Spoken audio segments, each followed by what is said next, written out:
Recibirlos, saludarlos nuevamente, apoyarlos. Sepan que este espacio también es de ustedes el día que lo necesiten y cuando quieran.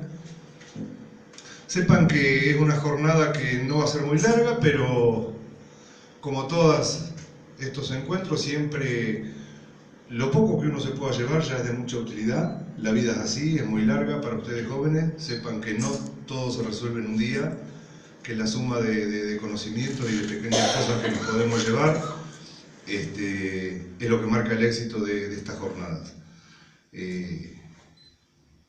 Quiero también agradecer y saludar a Héctor, que ya que estaba en Pigüé, aprovechamos la situación para invitarlo, que lo salude a ustedes.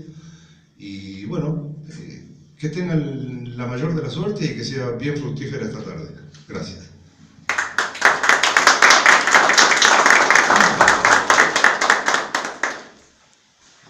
Bueno, la verdad que es muy lindo poder charlar un ratito y verlos a un grupo de jóvenes interesarse por la política.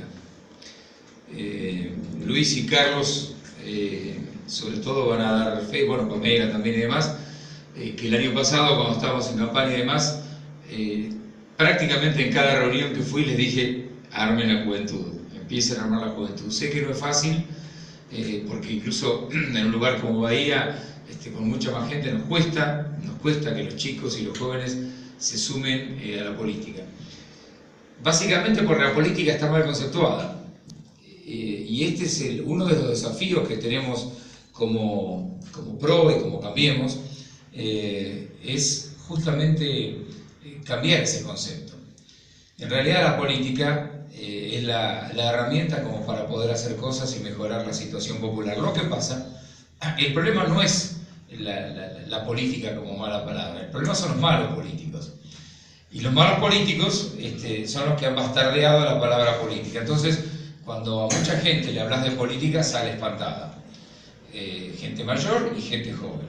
Y entonces, por eso es muy, muy valorable y necesitamos que los jóvenes se acerquen a la política. Por una razón lógica de recambio generacional.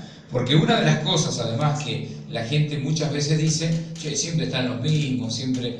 Bueno, afortunadamente ahora, de a poquito, se van logrando conquistas para ir terminando con eso. Esta ley que se ha votado en la provincia de Buenos Aires, que pone límites a las reelecciones, es una de ellas. Es decir, todo funcionario, concejal, legislador, intendente, no va a poder estar más de 2 periodos consecutivos, es decir, 8 años. Y es una sabia decisión, una sabia medida, que no se logró antes simplemente porque el peronismo nunca lo quiso hacer. Y por eso hemos tenido intendentes como Curto en 3 de febrero, que llevó 24 años seguidos, o el legendario Quindimil en Lanús y tantos otros, que es una barbaridad. Es una barbaridad, porque ellos se excusan siempre diciendo: no, lo que pasa es que si nosotros no elige la gente. Pero, lo que pasa es que en esos lugares armaron feudos donde son los dueños, y no es que la gente los elige, es que ellos inducen y compraron a todo el mundo para que la gente los elija. Bueno, un cambio importante es haber logrado esta ley en la provincia que permite solamente 2 mandatos, que además era una lógica, una verdad de perogrullo. Si el Ejecutivo Nacional tiene 2 periodos, el Ejecutivo Provincial tiene 2 años, ¿por qué los intendentes tenían reelección indefinida? Pero básicamente, más allá de ese concepto, va a la necesaria renovación que tiene la política y que la Argentina no ha sabido cómo hacerlo o no ha querido. Y fundamentalmente de la mano del peronismo, porque esto hay que decirlo.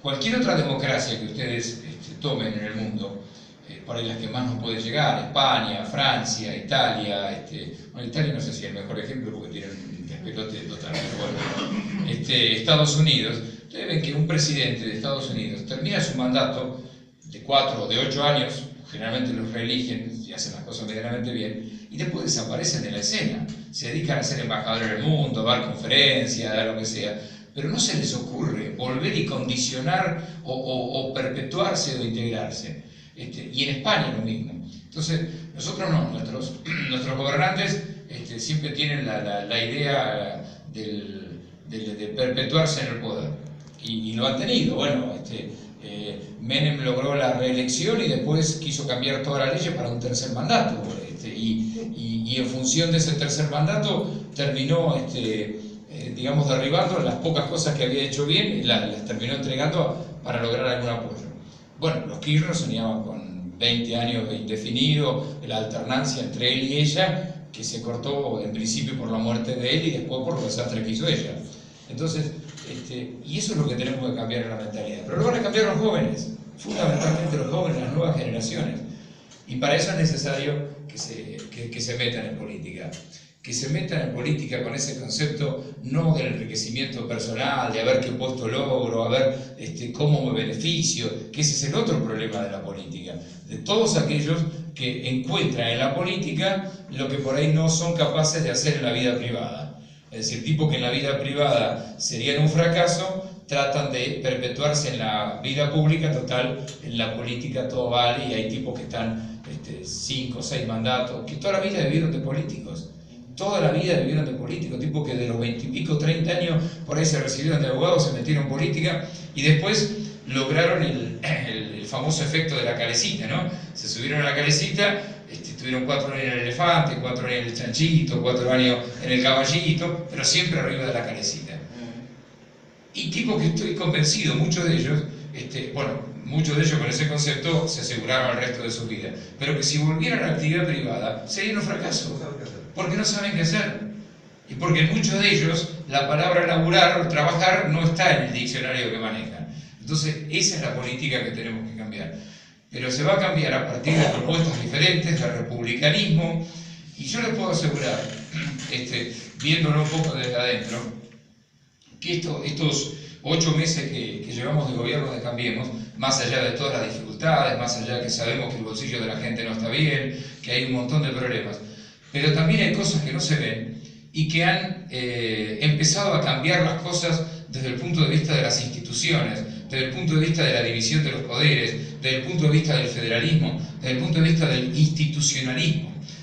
Ustedes imagínense un fallo de la Corte Suprema adversa a las tarifas, como pasó hace 15 días, en el kirchnerismo. Y bueno, y sería toda una batalla porque crearon el partido judicial, todas esas cosas. El gobierno, que cometió errores en este tema, los admite sin chistar el fallo de la Corte y empieza a buscar la forma para aumentar las tarifas, que hay que aumentarlas, pero de otra forma. Bueno, así funcionan las instituciones, así funciona la República, así funcionan los países en serio. Y esos detalles, es cierto que por ahí a la gente no le llegan. La gente hoy necesita que le llegue más plata al bolsillo, fundamentalmente, y lo otro puede ser un tema secundario. Pero en estos días el gobierno ha dado algunas señales, este es uno, hay otro que por ahí puertas adentro, puede parecer sinceramente hasta injusto por el personaje, pero me refiero al caso del titular de la aduana, Gómez Centurión. Gómez Centurión es un tipo que militó en la aduana, que es amigo de Macri, que es excombatiente de Malvinas, qué sé yo. Ante la primera sospecha de que podía estar involucrado en un caso de corrupción, ¿qué hace el gobierno? Lo separa. Y le dice, si se demuestra que sos inocente, como decís, vas a volver al cargo. Pero se lo separa, no se lo protege como venimos acostumbrados. Y el tercer hecho de los últimos días, que por ahí también pasó desapercibido, pero que habla en ese sentido, es que por primera vez en mucho tiempo se difunden datos del INDEC que corresponden a la realidad y que no son favorables al gobierno, porque veníamos de una medición del INDEC que nos decía, el INDEC de Moreno, que nos decía que la desocupación era del 5,5%. Viene el gobierno, el INDEC, que trabaja independiente y demás, y dice la desocupación es del 9,6 o 9,8%. Entonces, ¿qué salen a decir los CAI, los medios afines y demás? Macri duplicó en 6 o 8 meses la desocupación. Y no es así. La realidad es que estos datos son reales y los otros eran trucho. No sé si, yo creo que una parte de la sociedad lo termina entendiendo, porque afortunadamente todos los días vemos los que están del otro lado. Entonces cuando a mí muchas veces me dicen, pero viste, al final esta María Eugenia, qué sé yo, sobre todo los premios docentes, total, algunos que son muy combativos, te dicen, esta viral, qué sé yo, no, fenómeno, el otro era Aníbal está bárbaro con Aníbal, está bárbaro con Aníbal en este momento. Entonces, Pero esas cosas son las que nos tienen que cambiar de paradigma, ¿no? Y de a poco vamos avanzando. Por supuesto que el avance va a ser mucho más fácil si vamos mejorando la realidad de la gente y el bolsillo de la gente, porque esto es importante. Pero hoy estamos, después de muchos años, teniendo un gobierno que empieza a respetar las instituciones, que empieza a respetar el pluralismo, que empieza a respetar la división de los poderes, y en definitiva a las personas. Pero para consolidar esto falta mucho tiempo. Esto no se va a consolidar en una sola gestión de gobierno. Por eso necesitamos que a esto le vaya bien, pero no porque le vaya bien a Macri, que le vaya bien a un proceso que nos lleve a un país normal. El otro era ir a Venezuela, y sabemos lo que está pasando en Venezuela. Entonces, para que no vuelva ese populismo, el otro día alguien dijo, y me parece bárbaro, dice, salir de los populismos tiene su costo. Es el costo que estamos pagando ahora. Si además salimos de los populismos corruptos, ese costo es muy, muy superior. Y es lo que nos está pasando ahora. Por eso tenemos que bancar este proceso y tenemos que hacer que al proceso le vaya bien. Pero insisto, no por Macri, no por María Eugenia, no por Michetti, no por las personas individualmente, sino por la salud del país. Porque si esto fracasa, volvemos a lo anterior recargado, remixado, o como digan, peor. Entonces, ese es el gran desafío que tenemos. Pero el desafío que tienen que asumir también ustedes los jóvenes, pensando en que tienen que ser protagonistas de consolidar este cambio. Porque este cambio se va a consolidar cuando llevemos 3 periodos consecutivos, es decir, 12 años de gente normal. Ya no estamos hablando de grandes iluminados que nos cambien, gente normal, que nos lleve a un país normal, a un país que negocie con todo el mundo, donde el presidente pueda ir, donde la fragata pueda ir a cualquier puerto, normal. No un gobierno que sea amigo de Irán, Venezuela, Bolivia y Ecuador, como teníamos hasta diciembre. Ese es el gran desafío que tenemos.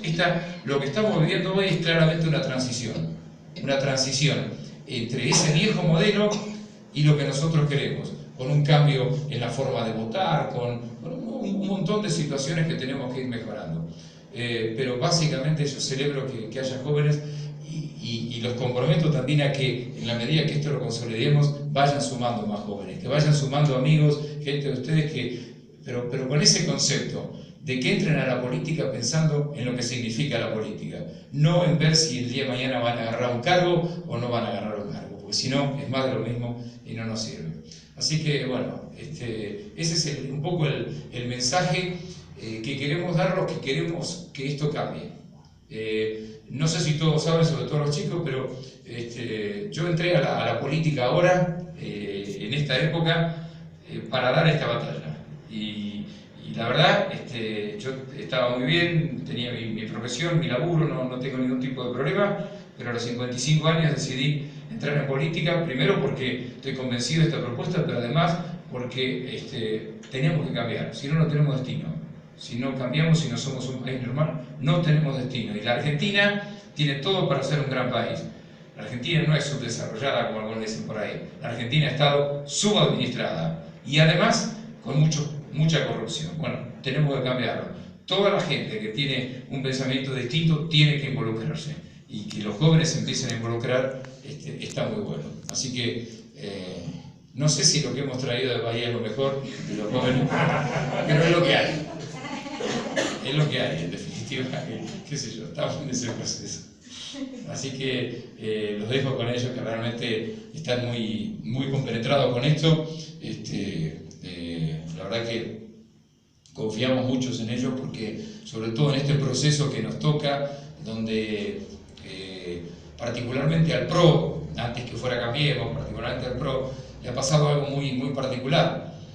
El PRO hasta hace 8 meses tenía la ciudad de Buenos Aires y un distrito de la provincia de Buenos Aires.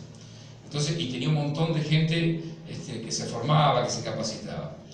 De repente vino diciembre, primero vino octubre, después vino diciembre, y hoy tenemos 64 distritos de la provincia junto con los radicales, pero además la ciudad de Buenos Aires, la provincia de Buenos Aires, la nación, y entonces la verdad que ha significado que la gran mayoría esté en un cargo de gobierno porque era necesario. Y buena parte de la responsabilidad de la militancia y de seguir de aquí en adelante haciendo política, porque además de gobernar hay que hacer política, está recayendo en los jóvenes. Esto nos pasa un poco en Bahía hoy, donde hemos quedado un poco flacos en cuanto a militancia política, porque todos hemos tenido que asumir responsabilidades de distintos tipos. Y los jóvenes, y esto lo hemos hablado sobre todo con Flor, tienen que empezar a liderar un poco la estrategia de cara al año que viene. Así que esto es parte, y yo los invito no solo a seguir, a meterse, me parece bárbaro que alguien esté con un libro de política en la mano, pero a meterse ustedes como están involucrándose, pero también a ir sumando otros jóvenes que piensen sanamente de la política y que se involucren. Es bueno y nos hace falta. Así que muchas gracias.